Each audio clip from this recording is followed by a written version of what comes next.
세계적인 베스트셀러 작가인 모건 하우젤의 불변의 법칙이라는 책이 있습니다. 이 책을 최현주 간사님이 저에게 선물로 주어서 쭉 봤어요. 그런 책을 통해서 이 세상에 변하지 않는 23가지를 소개하고 있습니다. 1000년이 지나도 변하지 않을 이란 23가지 가운데 나에게 딱 들어오는 게 뭐냐? 뛰어난 스토리, 뛰어난 스토리가 승리한다. 지지난주 우리는 박순애 전사님을 모시고 간증성회를 열었습니다. 이분은 인간적으로 봐도 스토리텔링이 뛰어나신 분입니다. 같은 간증인데도 얼마나 감동 있게, 여러분 우리가 한두 번 들었습니까? 그런데도 빼어난 언어의 옷을 입고 세상의 그 산골 산간에서 1000권이 넘는 고전 인문서를 읽고 자랐어요. 어떻게 그런 영적인 언어와 그런 그 격의 언어가 튀어나온단 말인가? 극화적 간증을 하셨어요. 정말 임팩트하고 파워풀함. 오히려 이건 지식인들이 들을 때 콱콱 넘어져요. 이야, 저런 삶도 있었네. 얼마나 콘텐츠가 풍부하고 다양했는지 모릅니다. 네, 그래서 지난번에 어느 큰교회 목사님 만나서, 목사님 이분 한번 모시고 집회 좀 하세요. 그분은 베스트 오브 베스트, 넘버 원, 베스트 원을 넘은 것 같아요. 제가 신년 축복선을 어떻게 잡았습니까? 베스트 원, 넘버 원을 넘는 올리 원으로 제가 잡았어요. 올리 원으로 이미 잡아놨어요. 그런데 그분 집회도 역시 올리 원의 집회였단 말입니다. 정말 제가 탁월한 선택을 한 거죠. 나라가 이 모양 이런 환란을 올지 누가 알았느냐 이 말이요. 우리는 여러분 기도에 있잖아요. 중심을 잡고 회개하고 여러분 기도에 있잖아요. 어느 한편으로 치우치지 않고. 제가 담임 목사로서 탁월한 예견을 가졌던 것이죠. 그런데 모건 하우젤이 말한 23가지 불변의 법칙은 생명현상, 또 삶의 현상의 측면에서만 관찰한 거예요.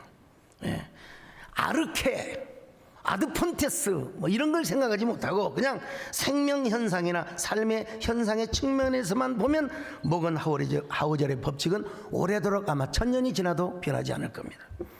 그러나 이 법칙을 아무리 달달 외우고 실천해도 안 변하는 게 하나 있어요. 바로 그것이 뭐냐? 인간성입니다. 인간성, 인간의 죄성. 일찍이 맹자는 성악설을 주장했고 순자는 성선설을 주장했어요. 누가 맞느냐? 다 맞아요. 다 틀린 거 없어요. 하나님이 이 땅에 아담과 하와를 선하게 지으셨는데 나중에 악했거든요. 그러니까 성선설도 맞고 성악설도 맞고 다 그래요. 근데 중요한 건 우리 안에 있는 죄악의 본성은 변하지 않는다는 것입니다. 우리 안에 꿈틀거리고 있는 죄의 욕망, 그것이 주로 어떻게 나타난 줄 아세요? 원망, 불평, 교만. 이거 잘못하면 원불교가 됩니다. 원망하고 불평하고 교만한 거예요, 여러분요. 우리 안에 그것이 나타나게 되면 나중에는 뭘로 간 줄 아세요? 자책, 자학, 자살로 가는 거예요. 욥은 평소에도 경건한 신앙을 지켰습니다. 날마다 기도하고 찬송하며 제물을 드리며 헌신하기를 즐겨했던 사람이요, 맨날 있으면 드리고 바치고 핑계대고 하나님 앞에 그냥 하나님께 제물을 드리고 또 하나님의 언약을 묵상하면서 살았어요. 그런데 사탄의 참소로 인하여 하루아침에 많은 재물, 모든 재산을 다 탕진해버리고 말았어요. 비극이 순식간에 와버렸어요. 게다가 자녀들까지. 이거 여러분 한번 상상해봐. 내 아들 하나만 죽어도 그냥 그 트라우마가 몇 년간인데 자식 열이 다 죽었어요. 근데 욥은요, 관성의 법칙이 있어요. 막 그냥 습관적으로 거의 본성적으로 하나님 앞에 감사하고 찬양했어요. 감사하고 찬양했어요. 뭐 하나님께 노래했어요. 한번 보십시다. 욥기 1장 20절로 22절 시작. 욥이 일어나 겉옷을 찢고 머리털을 밀고 땅에 엎드려 예배하며 이르되 내가 모태에서 알몸으로 나왔사온즉 또한 알몸이 그리로 돌아가올지라.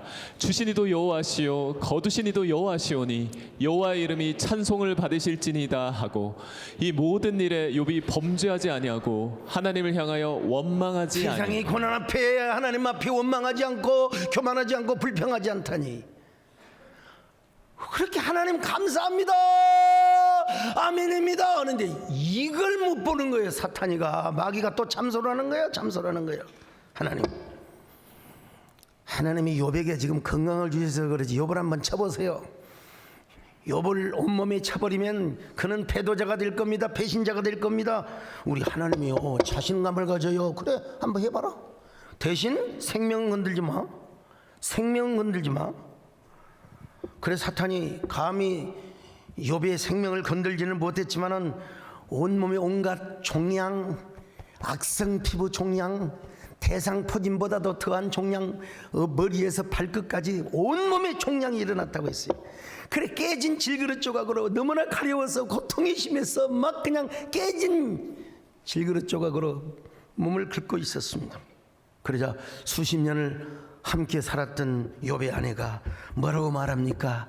욥씨, 그래도 하나님을 믿어요?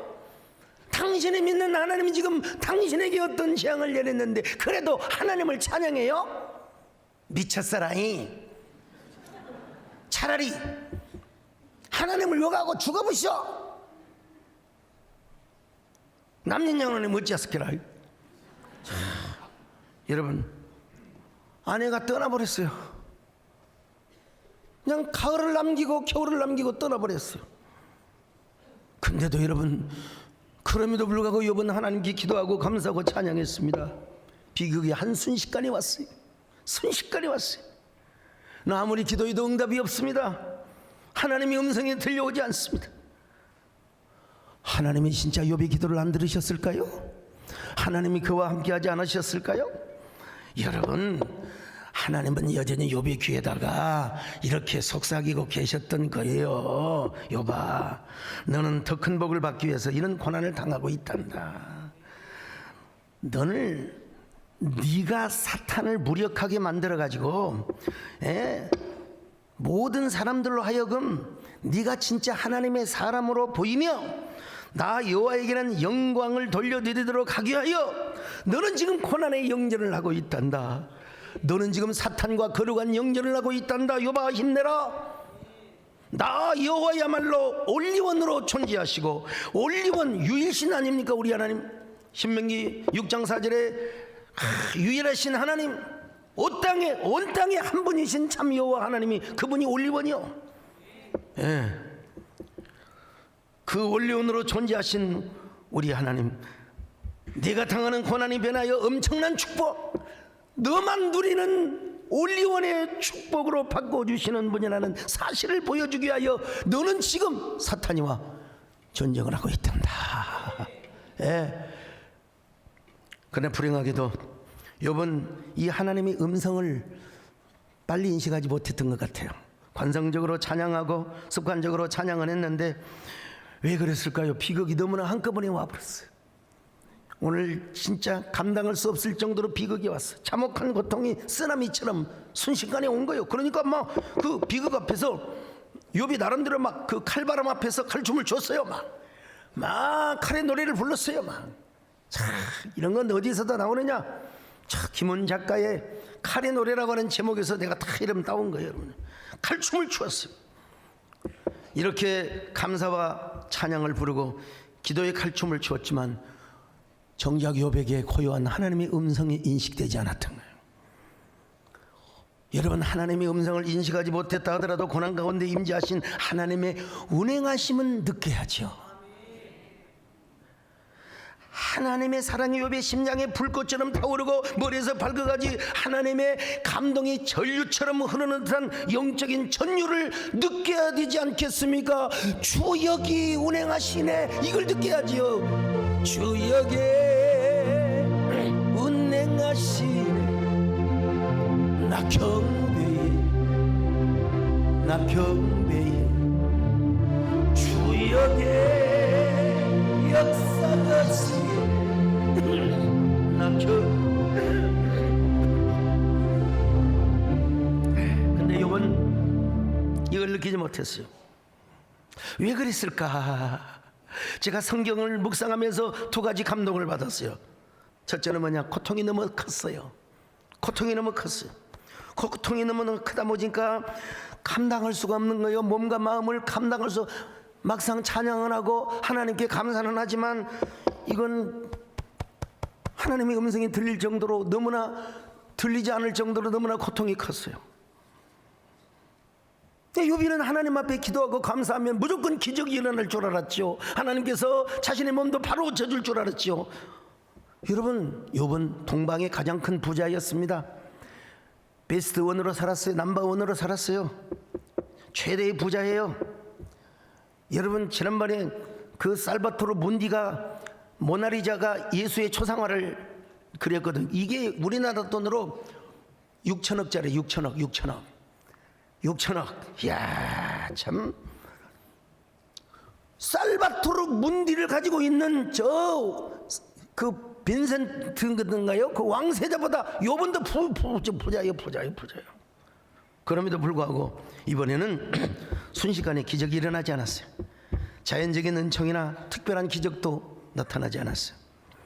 모건 하우절의 주장을 빌린다면 욥에게 비극은 순간이고 기적은 오래 걸린다? 와, 기도의 기간은 오래 걸리는데 왜 이렇게 여러 기적의 역사는 늦게 나타나느냐?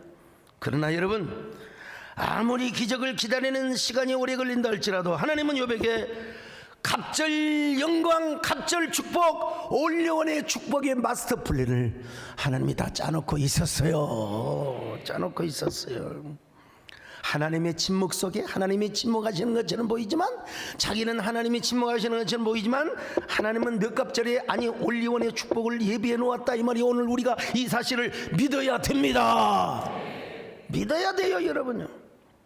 욥이가 이 사실을 얼마나 알고 있었는지는 몰랐겠지만, 여러분, 우리는 지금 다 알고 있잖아요. 우리 하나님 얼마나 선하신가, 얼마나 우리 하나님이 선하신가. 그럼에도 불구하고 박순애 전사님 표현을 믿는다면 고난의 기관과 분량을 채워야 해요. 고통의 임계점을 극복해야 한단 말이에요. 기도의 임계점, 감사와 찬양의 임계점, 이거 여러분 다 우리의 현실의 한계 임계점을 뛰어넘어 버리시기를 바랍니다. 여기서 고통의 신학이라는 말이 나오는데 그건 다음 시간에 제가 미루고요, 시간상. 오늘 우리도 마찬가지입니다. 우리도 그런 기간 동안에는 통상 하나님 음성이 잘 안 들려요. 너무나 고통이 크니까요. 순식간에 고난이 와버려갖고 그냥 입으로는 감사가 나오는데, 찬양이 나오는데, 여러분요.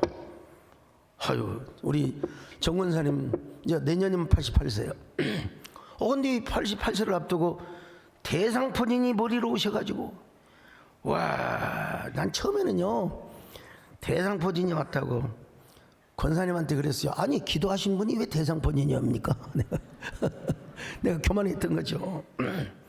은근히 비웃었어요.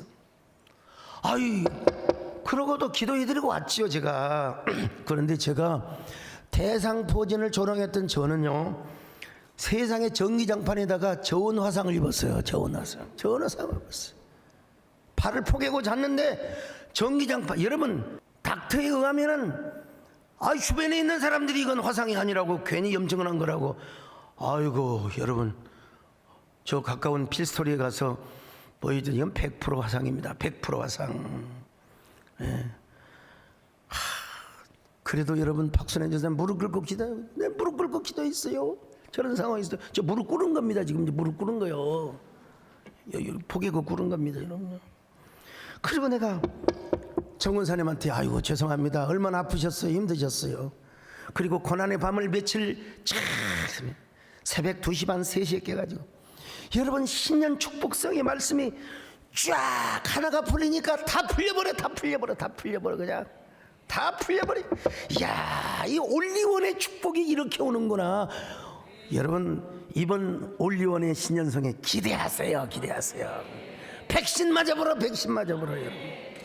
또 하나의 교훈이 있는데, 자기 목소리가 너무 크니까 하나님 음성이 안 들릴 수도 있어요. 물론 우리가 영성을 회복하고 우리가 초심을 회복하기 위해서는 하나님께 부르짖어야 됩니다. 주야, 아버지. 우리가 여러분 강당 기도회도 하고 막 그냥 하나님 앞에 얼마나 여러분 기도했습니까? 심장만 뜨거운 것이 아니라 우리 온몸에 전류가 흘러야 돼요. 온몸에 전류가 흐른다. 이건 한강 작가의 표현을 내가 빌려온 거예요. 전류. 예. 그래서 우리는 통성기도 하는 거죠. 무릎 꿇고 엎드려 기도하죠. 그래서 우리 지난주 박순애 전사님도 강단으로 올라기도 무릎 꿇고 기도하세요. 내가 무릎 꿇고 기도했다니까. 제가 여러분 모두가 강단에는 못 올라가도 대부분 다 무릎 꿇고 기도했어요. 다 참으로 위대한 무릎의 열매를 맺게 하는 성이었죠. 근데 우리가 여기서 다시 한번 생각해 볼 필요가 있는데, 기도와 더불어서 긍정적인 생각, 영적인 고요를 우리가 생각해 봐야 돼. 기도하고 묵상하며 찬양하며 깊은 사고를 해야 된다 이 말이. 여기서 사고한다는 말은 무슨 철학적 사고, 인문학적 사고가 아니라 긍정적이고 신령하고 거룩한 영역에서, 거룩한 차원에서 이런 사고를 하는 거야.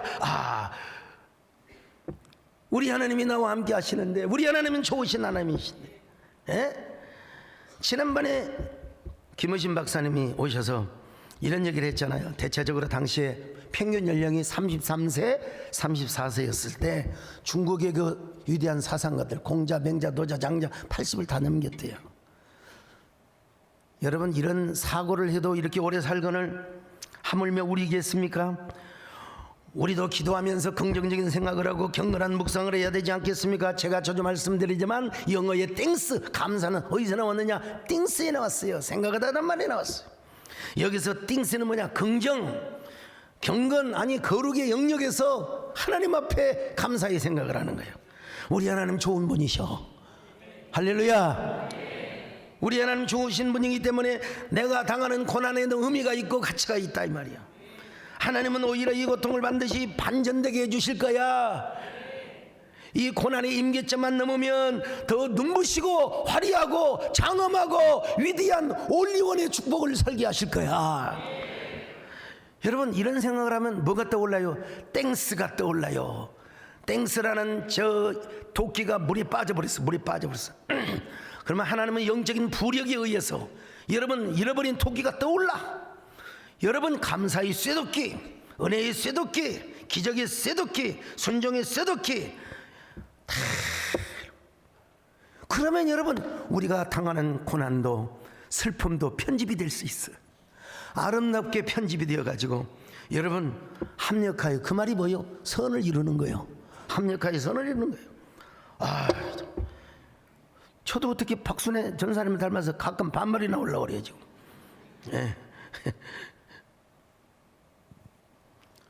슬픔도 편집될 수 있는가?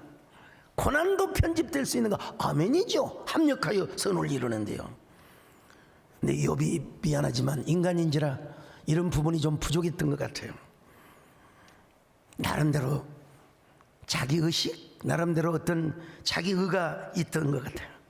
잠재적 사교 속에서는 하나님을 찬양하고 또 본능적으로 하나님께 감사했지만 나름대로 하나님의 긍휼하심과 자비하심을 기대하였지만은 자신의 현상과 환경의 억압이 그에게 너무나 디프레스를 갖다 준 거예요.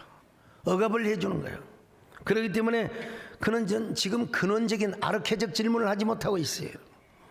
고통스러운 생명의 현상과 억압된 환경 때문에 여러분 존재론적인 근원적인 질문을 해야 되는데 그 질문을 하지 못하고 있다란 말입니다. 사실 그는 어쩌면 하나님의 자비와 긍휼보다는 자신의 의를 더 의식하고 자기 연민에 빠져 있는 것 같아요. 욥도 인간이기 때문에. 맞아요 여러분. 욥기에서 내기를 시작하는 분이 누구냐? 사탄이 아니요. 대놓고 보니까 다시 보니까 하나님이 자신이 있었어요. 욥에게 인내심을 주어요. 인내심을. 그렇게 해가지고 욥이란 훌륭한 신앙 속에도 결국 끄집어내는 게 뭐냐면 욥 속에 있는 자신의 의야. 의.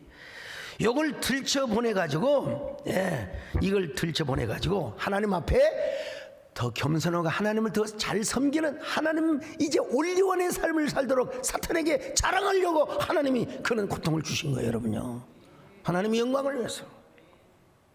작게는 욥이란 사람의 탁월한 신앙의 모습을 보여주기도 하지만 크게는 욥도 사람인지라 하나님 앞에 죄인이라는 사실, 상대적으로는 의인이지만 절대적으로는 죄인이라는 사실을 드러내기 위해서 욥기를 기록해 준 거예요. 아주 시적 산문으로 말이죠. 그러니 이런 과정에서 잠시나마 욥이 자기 연민에 빠지기 시작했고, 그러면 그럴수록 그는 더 고독하고 외로웠어요. 비극은 순간에 찾아왔지만 기적은 순식간에 일어나지 않았어요. 욥은 계속해서 기도 유물을 파고, 계속해서 기도 유물을 또 파고 또 파고 또 파고, 그러던 어느 날 여러분, 그는 모든 안개를 뚫고 피를 뚫고, 여러분 비행기 탈 때 박순애 전사는 간영처럼 평생 처음 이 비행기를 탄 비가 오더라는 거예요. 고도를 뚫으니까 비가 멈추고 눈부신 태양이 빛나더라는 거예요. 예. 근데 욥이가 이 순간, 욥도 실수를 했어요. 뭐였는 줄 아세요? 자신을 자책한 거예요. 참 하나님께는 불평할 수가 없어요. 왜? 경건한 사람이. 근데 자신의 삶을 저주하는 거예요. 자신의 생일을 저주하기 시작합니다. 욥기 3장 1절로 3절입니다. 시작. 그 후에 욥이 입을 열어 자기의 생일을 저주하니라. 욥이 입을 열어 이르되 내가 난 날이 멸망하였더라면, 사내 아이를 배웠다 하던 그 밤도 그러하였더라면. 어머니가 자신을 잉태하고 자기를 낳던 나를 원망하고 있습니다. 여러분요, 자책을 넘어서 자기를 저주하고 있어요. 왜 나를 태어나게 하셨습니까, 어머니? 너무나 고통스러워서 욥은 이렇게 고백을 합니다. 욥기 3장 9절로 11절 시작. 그 밤에 새벽별들이 어두웠더라면, 그 밤이 광명을 발할지라도 얻지 못하며 동틈을 보지 못하였더라면 좋았을 것을. 이는 내 모태의 문을 닫지 아니하여 내 눈으로 환난을 보게 하였음이로구나. 어찌하여 내가 태에서 죽어나오지 아니하였던가. 어찌하여 내 어머니가 해산할 때 내가 숨지지 아니하였던가. 여러분, 이 말씀을요, 메시지 성경 유진 피터슨이 사역을 했어요. 이게 원문에 충실하기보다는 청중에게 충실한, 소위 말하면 프라이빗 트랜슬레이션을 했습니다. 공역은 아니에요, 사역이요. 그럼에도 불구하고 참고는 할 수 있지만 욥의 심정을 우리가 금방 이해할 수 있어요. 일부분을 소개하는데 이건 제가 읽습니다, 여러분. 그러다 욥이 침묵을 깨뜨렸다. 그는 목소리를 높여 자신의 운명을 저주했다. 내가 태어난 나라 사라져라. 내가 잉태된 그 밤아 없어져 버리라. 우주 공간의 블랙홀처럼 되어버리라. 벌써 전화 오잖아 지금, 블랙홀에서. 내가 잉태된 밤 따위는 귀신이나 가져가라. 여기서 귀신, 리워야단을 귀신으로, 도깨비로 지금 번역을 했을 뿐이에요. 그날을 달력에서 찢어버리라. 연감에서 삭제해버리라. 그날 밤이 아예 없어져 버려. 어떤 기쁨의 소리도 들리지 않아라. 중약하고요. 내가 어머니의 모태에서 나오지도 이 고통 많은 세상에서 살지도 않았으면 좋았으련만. 얼마나 고통이 심했으면 그랬겠어요. 이걸 아나운서가 이렇게 할 수 있겠어요? 저만 이렇게 하지. 오늘 욥이 이런 말을 하게 된 배경을 우리가 알 필요가 있어요. 얼마나 고통이, 그냥 욥이가 그런 게 아니야. 무조건 찬양해서 감사했어요. 갈 노래를 불렀어요. 예. 이 노래는 아무나 부르는 게 아니요.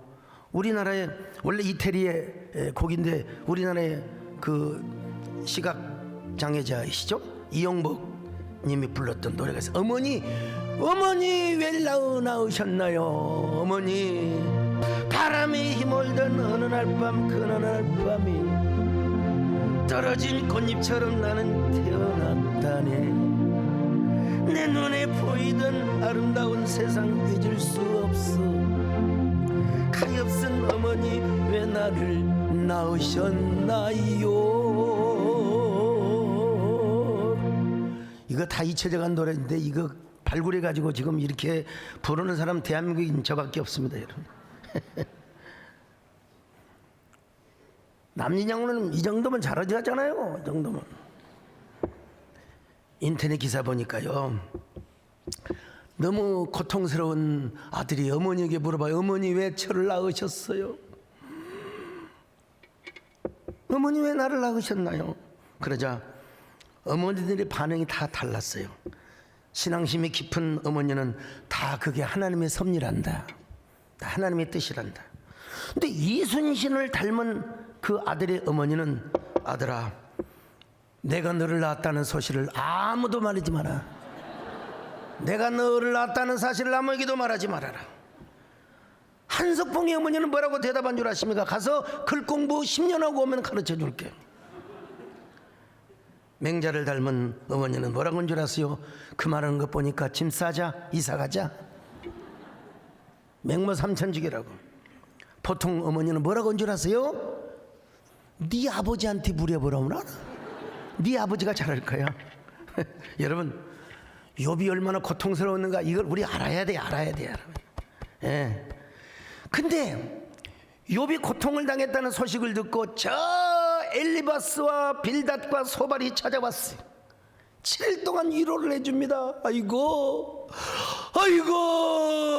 욥이가 이래서 어쩌. 아이고 아무 말도 하지 못하고 여러분 욥을 위로해 주었습니다. 자, 욥기 2장 12절로 13절 시작. 눈을 들어 멀리 보매 그가 욥인 줄 알기 어렵게 되었으므로 그들이 일제히 소리질러 울며 각각 자기의 겉옷을 찢고 하늘을 향하여 티끌을 날려 자기 머리에 뿌리고 밤낮 7일 동안 그와 함께 땅에 앉았으나 욥의 고통이 심함을 보므로 그에게 한마디도 말하는 자가 없었더라. 한마디 말 없이 그냥 눈물만 흘리고 있었어요.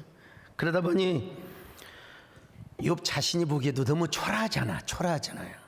자, 하여간 옛날에 안면마비가 한번 왔어요. 왔는데 아침에 와가지고 집사람이 힐끗 보면서 그러니까 쉬라고 했잖아.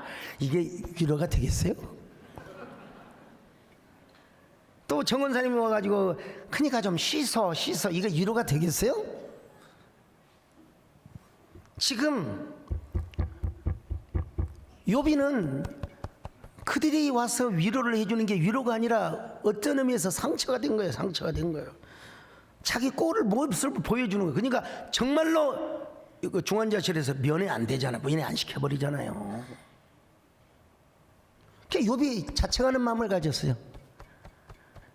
그래가지고 자기 생애를 저주하는 거예요. 하나님을 원망은 못하고 아이고 내가 안 태어났어야 되는데 아이고 내가. 자, 욥기 3장 20절 같이 봅니다. 시작. 어찌하여 고난당하는 자에게 빛을 주셨으며 마음이 아픈 자에게 생명을 주셨는고. 고통이라고 하는 가시 때문에 자신의 생명과 자신의 생일까지 저주하고 있는 철학자 하이데커의 말에 의하면 존재적 불안, 샤르트에 의하면은 뭡니까? 실존적 불안을, 이 실존적 불안은 미래 불안으로 연결돼서 미래 불안은요, 욥이가 고난 당하기 전부터 가지고 있었던 것 같아요. 욥은 베스트원으로 잘 살았잖아요. 동방에서 최고 부자요. 그런데 그렇게 돈도 많고 하나님을 잘 섬겼는데 내가 이러다가 또 하나님이 나를 시험하면 어쩌지? 나에게 재앙이 오면 어쩌지? 이런 쓸데없는 생각을 했던 거예요. 자, 욥기 3장 25절로 26절 같이 봅니다. 시작. 내가 두려워하는 그것이 내게 임하고 내가 무서워하는 그것이 내 몸에 미쳤구나. 나에게는 평온도 없고 안일도 없고 휴식도 없고 다만 불안만이 있구나. 욥과 같이 하나님을 잘 섬겼던 사람도 이런 내면적 불안이 있었어요. 미래적 불안이 있었단 말이죠. 물론 욥이가 그런 불안을, 염려를 가져서 이런 고난이 왔다 그렇게 규정지어서는 안 되지만 더 정확한 건 사탄이가 그걸 알고 있었다는 거예요. 그걸 알고 욥을 시험했다는 거예요. 여러분요, 방정맞은 생각. 여러분, 내일 일은 내일이 알아서 염려하는 겁니다. 이게 주님 앞에 맡기시기를 바랍니다. 지난번에 김우신 박사님이 오셔서 말씀하셨잖아요. 의학적으로 봐도 우리가 염려하고 걱정하는 건 96%가 다 헛된 것이래. 다 쓸데없는 것이래. 정확히 말하면 40%는 절대로 일어나지 않은 것에 대해서 염려하는 것이고 30%는 이미 일어난 일이고 22%는 사소한 일이고 4%만 어쩔 수 없는 얘기라는. 이게 어니 젤렌스키가 모르고 사는 즐거움. 아까 금방 송진영 전사님이 보내줘서 이거 3부 예배 때 인용합니다. 여러분, 모르고 사는 자 4%만 하나님 앞에 맡기고 다 쓸데없는 것이라 이 말이에요. 여러분, 유튜브를 운영하신 유명한 스님이 계세요. 뭐 사실이니까 법륜 스님이라고 하시죠? 잘생긴 분요. 근데 그분이 참 질문을 받는데 객석에서 스님, 왜 이렇게 내 맘대로 되지 않아요? 왜 이렇게 내 뜻대로 되지 않아요? 예? 그래서 스님이 뭐라고 대답한 줄 아세요? 거기 질문하신 분 일어나 보세요. 따라해 보세요. 주여 뜻대로 하옵소서. 은혜가 안 돼요? 여러분, 스님도 주의 뜻대로 하자고 하는데 여러분, 우리이겠습니까? 우리는 주님 앞에 맡깁니다. 주님께 맡겨, 주님께 맡겨. 외롭고 쓸쓸해지며 희망이 사라져가고 찬송이 되지 않을 때 주님께 맡겨, 주님께 맡겨. 참 좋은 친구 되시 우리를 보호하시 큰 소망 되시 주님께 맡겨, 주님께 맡겨. 이래도 안 맡기시겠습니까? 물론 성경에 보면 저주시가 나와요. 저주시가 나오긴 나와요. 한탄하는 삶을 남을 저주하고 막 나를 저주하고자. 시편 35편 7절 8절 시작. 그들이 까닭없이 나를 잡으려고 그들의 그물을 웅덩이에 숨기며 까닭없이 내 생명을 해하려고 함정을 팠사오니 멸망이 순식간에 그에게 닥치게 하시며 그가 숨긴 그물에 자기가 잡히게 하시며 멸망 중에 떨어지게 하소서. 자, 시편 109편 또 9절로 3절 계속 봅니다. 시작. 그의 자녀는 고아가 되고 그의 아내는 과부가 되며 그의 자녀들은 유리하며 구걸하고 그들의 황폐한 집을 떠나 빌어먹게 하소서. 그에게 인애를 베풀 자가 없게 하시며 그의 고아에게 은혜를 베풀 자도 없게 하시며 그의 자손이 끊어지게 하시며 후대에 그들의 이름이 지워지게 하소서. 또 109편 18절로 19절입니다. 시작. 또 저주하기를 옷 입듯 하더니 저주가 물같이 그의 몸속으로 들어가며 기름같이 그의 뼛속으로 들어갔나이다. 저주가 그에게는 입는 옷 같고 항상 띠는 띠와 같게 하소서. 이 저주시가 왜 기록했을까요? 왜 기록되게 했을까요? 우리에게 그렇게 저주하도록 하기 위해서. 노. 인간은 지극히 연약하다. 그 연약한 인간에게 하나님의 은총만이 필요하다. 이걸 강렬하게 눈부시게 지금 강조해 주고 있어요.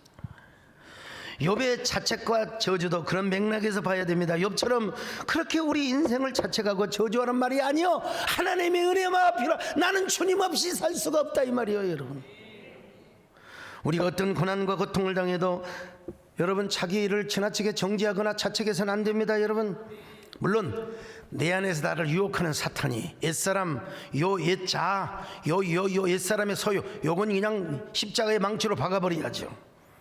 그러나 나의 존재론적인 삶, 나의 생애 자체를 저주해서는 안 돼요. 안 돼요. 그런 마음이 들면 어떻게 하느냐? 하나님께 탄원을 하라는 거예요. 플리드, 탄원을 하라는 거예요. 아픈 마음, 자신의 의를 변명하지 말고 아픈 마음을 주님 앞에 드리라는 말입니다. 여러분, 옳고 그름 왜 그랬을까 선언 따지 마세요. 여러분, 하나님 앞에 탄식의 기도를 드려요. 탄식의 기도. 먼저 그렇게 하나님 앞에 탄식의 기도를 드렸을 때 욥이가 자신의 임계점을 아는 거예요. 내 힘으로는 안 된다.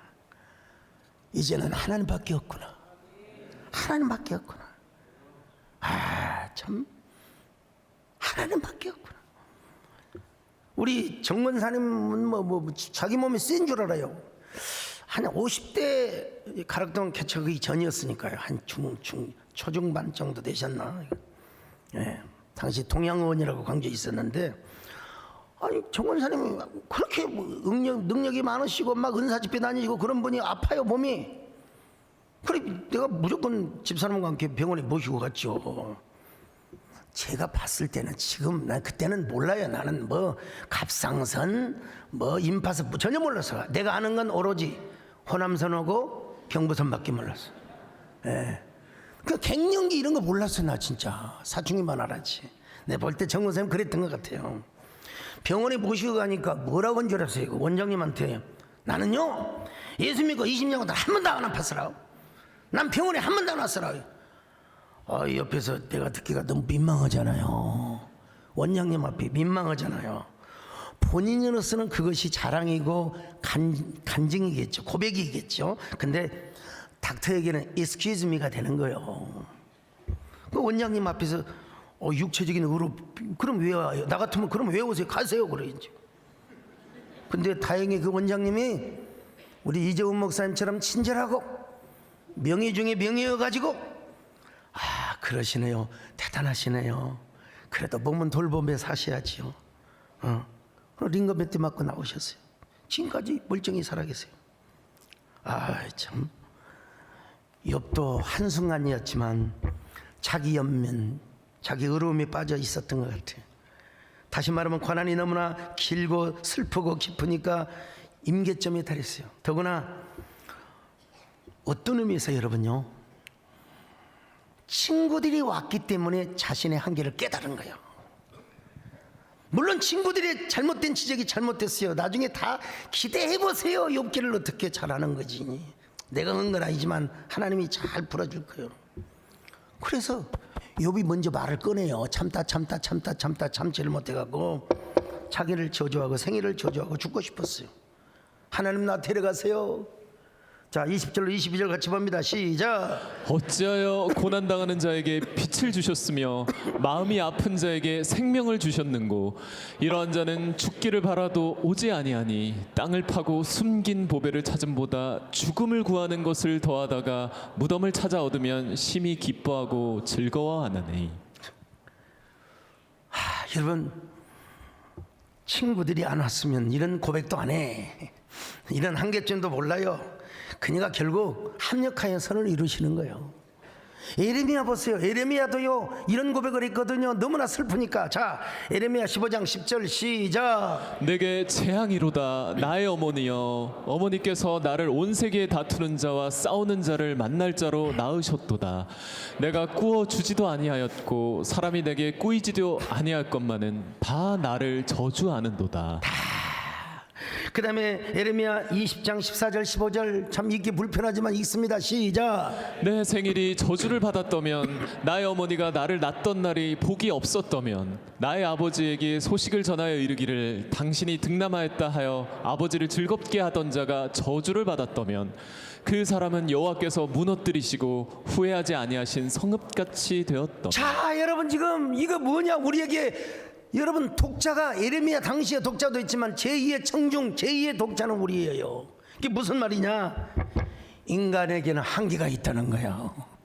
개 아무리 불받고 개 아무리 어떠한 간력을 하는 사람도 힘들 수 있다는 거예요. 근데 그 나약한 인간에게 폭력이 주어져서는 안 되고 뭐가 주어져야 되느냐. 하나님의 은혜가 주어져야 된다는 겁니다. 하나님 없이는 살아갈 수가 없습니다. 여러분, 우리 인간의 인내에도 한계가 있어요. 하나님이 견인의 은혜를 주셔야 돼요. 설교 시간에 다 공부해서 견인의 은혜, 하나님의 견인의 은총이 있을 때 우리도 결국 임계점을 넘어서 저 천국에 다다르고 하나님 앞에 서게 된다는 것입니다. 그래서 성경은 욥의 고난을 고난으로만 끝내지 않습니다. 갑절 축복, 갑절 은혜, 올리원 기대를 해보시라니까요. 올리원 맛을 보고 맛을 샘표관장이죠. 그래서 하나님께서는 이 땅을 사랑하는 모든 사람들에게 욥과 같은 훌륭한 신앙인도 한계가 있다. 그리고 이제 정금신앙으로 일깨우는데 여러분 욥을 소재로 사용하신 거예요.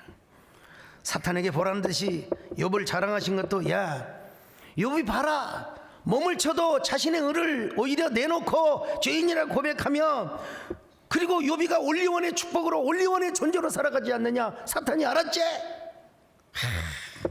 얼마나 멋있어요. 그렇기 때문에 하나님은 욥에게 더 함께 해주셨던 거예요. 욥을 붙들어 주신 거예요. 그렇게 해서 오고 오는 모든 세대들에게, 고통받는 자들에게, 야야야야야, 너에게는 한계가 있지만 나에게는 한계가 없다. 너에게는 임계점이 있지만 나에게는 임계점이 없다. 야, 내가 너를 어떻게 세워주는가? 너는 올리원으로 세워줄 것이다. 올리원이 되게 해줄 것이다. 여러분, 모든 사람들에게 갑절의 축복, 갑절의 은총을 누리도록 하게 하여 하나님이 여러분 올리원 마스터 플랜을 여러분에게 세워놓고 있단 말입니다. 그러니까 여러분, 우리는 욥기에서 욥의 인내만 강조하면 안 돼요. 욥의 인내보다 더 큰 게 하나님의 견인입니다. 하나님의 은혜입니다. 하나님의 축복입니다. 나중에 하나님 말씀하셨잖아요. 자, 욥기 38장 1절로 3절입니다. 시작. 그때 여호와께서 폭풍우 가운데서 욥에게 말씀하여 이르시되 무지한 말로 생각을 어둡게 하는 자가 누구냐? 너는 대장부처럼 허리를 묶고 내가 내게 묻는 것을 대답할지니라. 또 38장 38절로 41절 같이 봅니다. 시작. 티끌이 덩어리를 이루며 흙덩이가 서로 붙게 하겠느냐? 내가 사자를 위하여 먹이를 사게 하겠느냐? 젊은 사자의 식욕을 채우겠느냐? 그것들이 굴에 엎드리며 숲에 앉아 숨어 기다리느니라. 까마귀 새끼가 하나님을 향하여 부르짖으며 먹을 것이 없어서 허우적거릴 때 그것을 위하여 먹이를 마련하는 이가 누구냐? 욥에게 하나님께서 나중에만 이 말씀하신 게 아니야. 지금 고난을 받고 있을 때도 욥에게 이런 속삭여. 하나님이 내가 너를 도와주시고 내가 너를 축복하신다. 여러분, 지금 무슨 고난을 당하고 있습니까? 여러분이 못 들어서 그러지. 하나님의 속삭임, 하나님의 놀라운 스토리텔링이 여러분에게 여러분 들려주는 줄로 믿습니다. 하나님의 임재. 사람은 크든 적든 내면이든 외면이든 다 어려운 일이 있어요. 인간으로 태어났다면 실존적 불안, 여러분 존재적 불안을 안 느낄 수가 없는 거예요. 근데 여러분, 박선혜 전사님 자신의 삶의 경험에서 이런 고백을 했잖아요. 내 인생의 미래는 가난한 날에 결정된다. 영적인 절정이 축복의 절정이다. 축복의 거대한 바다에 올라타라. 기도의 돌파가 운명의 돌파. 제가 정말 잘했던 것 같아요. 2024년 이렇게 보내기가 너무 아까웠는데, 저도 정말 성경 중심으로 살고 내 마음에 하나님의 성령의 전류가 흐르도록 그렇게 엎드리며 기도하고 살았는데, 나도 모르게 현대에 너무 모던화되고 너무 시대의 흐름에 편성되었지 않았나. 막 여러분, 저도 그 말씀을 들으면서 가슴이 뜨끔뜨끔하는데, 우리가 어디 나가서 범죄 도시에 나가서 범죄를 합니까? 어디 가서 유흥업소에 가서 방탕을 합니까? 그런 거 없잖아요. 그런데도 불구하고 말씀이 뜨끔뜨끔. 여러분, 그렇다고 해서 박순애 전사님처럼 다 고생하란 말이 아닙니다. 여러분, 말씀하셨잖아요. 우리가 하나님의 말씀으로, 성령으로 백신, 고난의 백신 주사를 맞아버리면 되는 거예요. 우리가 말씀으로 백신 주사를 맞으면 부자로 살면서도 하나님을 의지하며 살아가요. 형통하면서도 하나님을 의지하며 살아가는 거예요. 여러분, 이것이 온다 시리즈 지금 5번째 말씀입니다.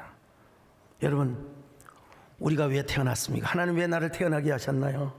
너 왜 태어나게, 너 사랑받기 위해서 태어났지.